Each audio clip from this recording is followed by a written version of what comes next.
In this video, we'll go over what the dark period is. We'll also establish the limits of how long the dark period should be and what you should absolutely avoid doing during the dark period. I'll show you my filtering glasses that I use to make sure that I don't expose myself to any bad light. So make sure you watch this video to the end so you don't miss out on any relevant information.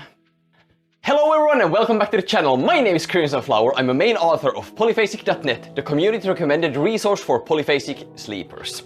So what's the dark period? Basically, it's the time when you don't expose yourself to any light. So for a monophasic sleeper, it's when they sleep. Before the introduction of artificial lighting, the dark period lasted from sunset until sunrise. But nowadays, most people use artificial lighting late in the day, so they have a shorter dark period. While on the topic, I want to point out that the time of the day when it's light outside, that's called the photo period. So the night is the dark period and the day is the photo period. Got it? So why are we talking about dark periods? Well, the thing is, when you're sleeping polyphasically, you have the opportunity to interrupt your dark period earlier. So say for example that you're sleeping in a segmented pattern with two 3.5 hour cores. You have the opportunity to just have the dark period be 3.5 hours, you know, from the start of your first sleep to the end of your first sleep. But you shouldn't do that, and I'll tell you why in a bit. So yeah, dark periods. I'm actually one of the people who started the idea of having a dark period. See, back in the day of the community, it was pretty common to use red glasses to block out bad light around 1 hour to 2 hours before your SWS core, but literally no one had the idea to use them after you wake up from your core, and understandably so. Using them after you wake up from your core is pretty inconvenient because they make you tired. And we actually have a video coming up on the 4 issues with the dark period that I suggest you check out. So if you haven't subscribed to the channel yet, please do that so you don't miss when we upload that video. But back to the dark period.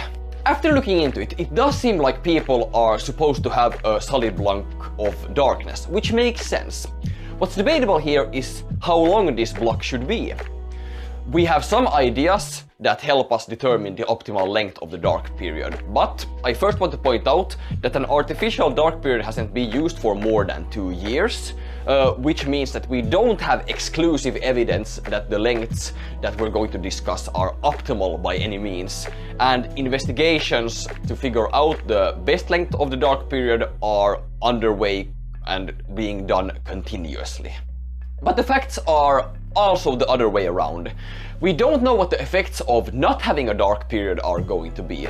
Still, if you watched our video about the circadian rhythm, you're going to know that having your dark period interrupted with light is a bad idea, as it can lead to the development of some nasty diseases. You can check that out in detail from the link in the description.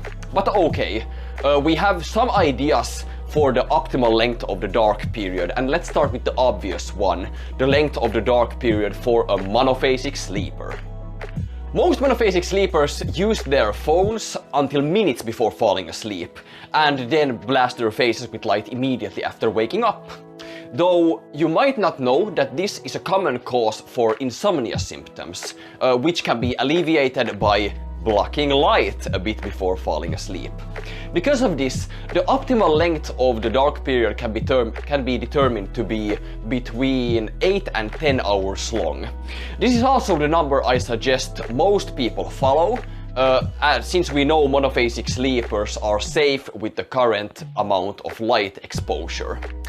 Now I want to discuss 2 extremes here, the maximum length of the dark period and the minimum length of the dark period.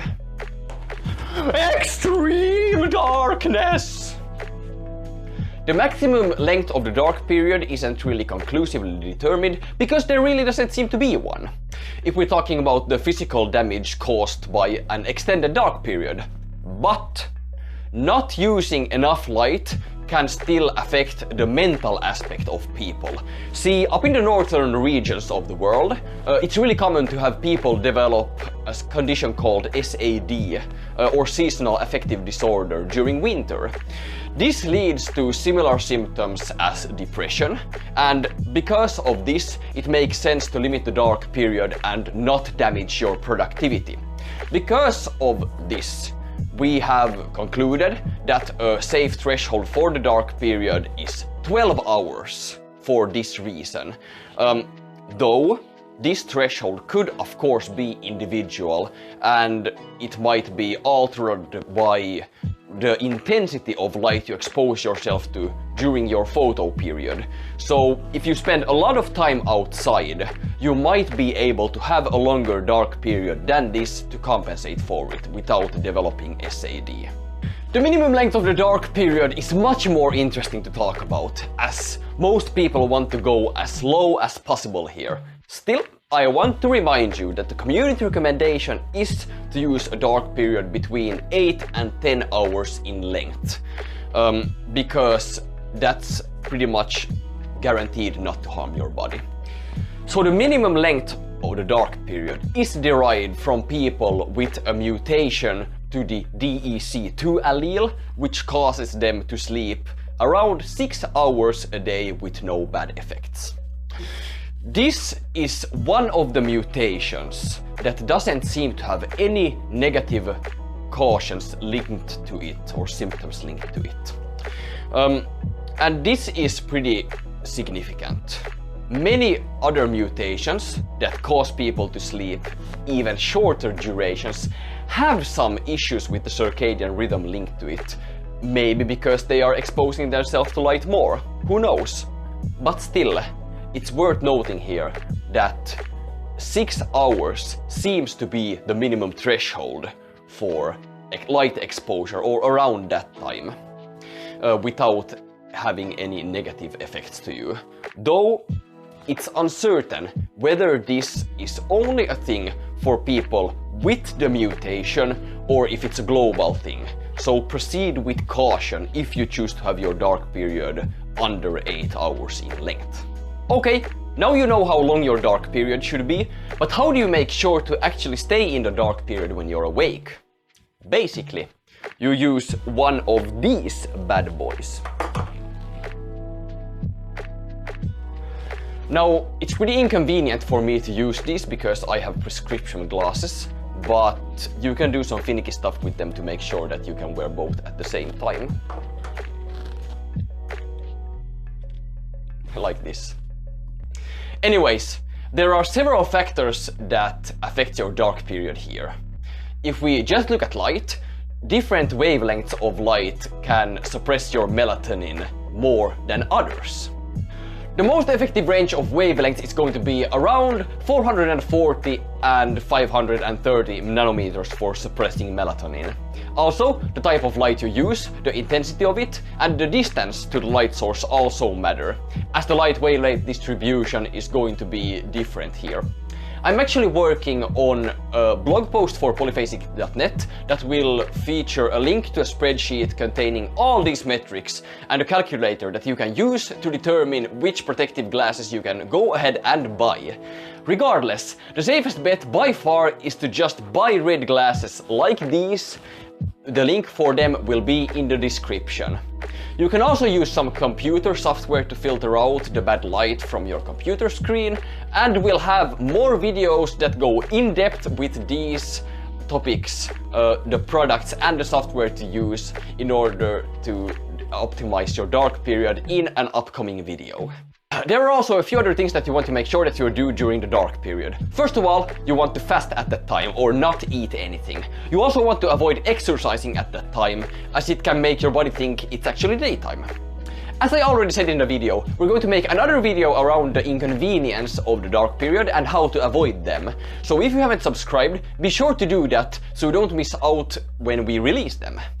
We're also going to make a video that explains how to best schedule the dark period on different polyphasic schedules, so look out for that. Okay, Please tell us in the comments below if you have any particular tips for how to make the dark period easier to handle. And I'll be seeing you in another video. Nap well, people! Hey, I'm Akahana, an editor on this channel. If this video matters to you, click the subscribe button and the bell icon to get the latest info on mastering your sleep. We want to help you work towards the life you want on your terms and in your time. Please consider donating via our secure Ko-fi page, as this helps sustain website costs and data gathering efforts across our communities. If you have any questions, check the links below and contact us directly. Thank you.